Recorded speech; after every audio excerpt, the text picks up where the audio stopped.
न्यायालय का आदेश होगा, उसके अनुरूप फिर आगे कार्रवाई करेंगे। लेकिन 2 दिन पहले सुनवाई हुई थी, तो क्या सरकार की ओर से जो वकील थे वो अपना पक्ष नहीं रख पाए? क्योंकि तब कोर्ट ने ऑर्डर रिजर्व कर रखा था, आज फैसला सुनाया और कहीं ना कहीं सरकार की जो तैयारियां थी उस पर एक धक्का तो लगा ही होगा। नहीं, सुनवाई होते समय निश्चित रूप से सरकार के वकील, विभाग के वकील अपना पक्ष रखते हैं, लेकिन माननीय न्यायालय ने जब फैसला रिजर्व रखा था तो क्या निर्णय होने वाला है इसका तो कोई अंदाजा रहता नहीं है। तो इसलिए हम अपनी तैयारियां कर रहे थे। हमारी भरिया का जो शेड्यूल हमने जारी किया था, हम उसके अनुसार काम कर रहे थे। अभी जैसा माननीय न्यायालय का आदेश प्राप्त हो जाएगा, हम उसका अध्ययन करेंगे, एक उस पर उच्च स्तरीय मीटिंग करके फिर आगे का निर्णय लेंगे। पहले जो मार्क्स थे कि क्या पासिंग मार्क्स और कट ऑफ मार्क्स, उसको लेकर कोर्ट ने अपना ऑर्डर दिया था, तो वो तो आपके पक्ष में आया था और उसके बाद आप अपना प्रोसेस भी शुरू कर रहे थे, काउंसलिंग आज से शुरू कर रहे थे। लग रहा है कि जिस तरीके से पूरा पक्ष सामने जाना चाहिए था, और क्या कोर्ट ने ये अब मार्क्स के आधार पर नहीं किसी और विषय पर ये स्टे दिया? ये विषय अलग है। कुछ अभ्यर्थियों को कुछ प्रश्नों के उत्तरों को लेकर आपत्ति थी। हमारे विभाग की जो विशेषज्ञ समिति थी वो उन प्रश्नों का जो उत्तर मान रही है। अभ्यर्थियों को उस पर आपत्ति थी कि नहीं, उसका उत्तर कुछ और है।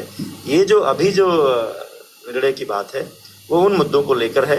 निर्णय की कॉपी एक बार सामने आ जाए, माननीय न्यायालय ने क्या टिप्पणी की है, क्या आदेश दिया है, उसके आधार पर फिर उसका अध्ययन करके निर्णय लेंगे। जो काउंसलिंग है जो अब आज से शुरू हो रही थी, वो अभी जारी रहेगी जब तक ऑर्डर की कॉपी नहीं आ जाती? जब तक ऑर्डर की कॉपी सामने नहीं आ जाती, उसका अध्ययन नहीं कर लिया जाता, तब तक अभी कोई निर्णय लेना मुश्किल है।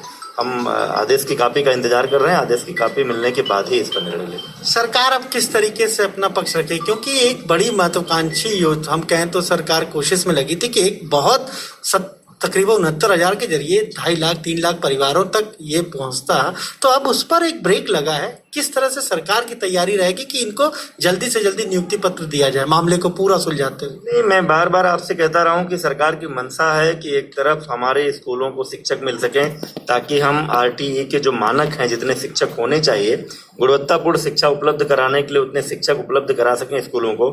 और दूसरी तरफ उत्तर प्रदेश की योगी सरकार की प्राथमिकता है उत्तर प्रदेश के जवानों को, तो इसलिए भी तत्परता से हमें थे। आप देखिए, लॉकडाउन के दौरान पूरे देश में और शायद दुनिया के कई देशों में ये पहली ऐसी घटना होगी कि लॉकडाउन के दौरान 69,000 लोगों को नौकरी देने का प्रयास उत्तर प्रदेश की योगी सरकार कर रही है। तो ठीक है, ये सब चीजें होती रहती हैं।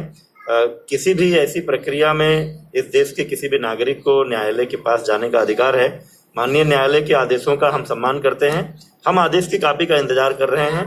जैसा आदेश होगा, एक उच्च स्तरीय बैठक करने के बाद उस अनुरूप निर्णय लेंगे। तो ये आपने सुना क्या कहना उत्तर प्रदेश के बेसिक शिक्षा मंत्री सतीश द्विवेदी का? साफ तौर पर कह रहे हैं कि कोर्ट ने जो ये स्टे दिया है, दरअसल वो नंबर्स के लिए नहीं दिया, बल्कि कुछ प्रश्नों के जो उत्तर थे उसको लेकर छात्रों को ये लग रहा था कि जो सही उत्तर बताया जा रहा है वो ऐसे नहीं है, और उसी को लेकर वो कोर्ट गए थे। जिसके बाद आज कोर्ट ने ये कहा है कि पूरी जो भर्ती प्रक्रिया उसको स्टे किया जाए। लेकिन मंत्री साफ तौर पर कह रहे हैं कि अभी ऑर्डर की कॉपी नहीं मिली है। जब ऑर्डर की कॉपी मिल जाएगी, पूरी तरह से पढ़ लेंगे, उसके बाद सरकार इस पूरे मामले में अपना पक्ष मजबूती से रखेगी।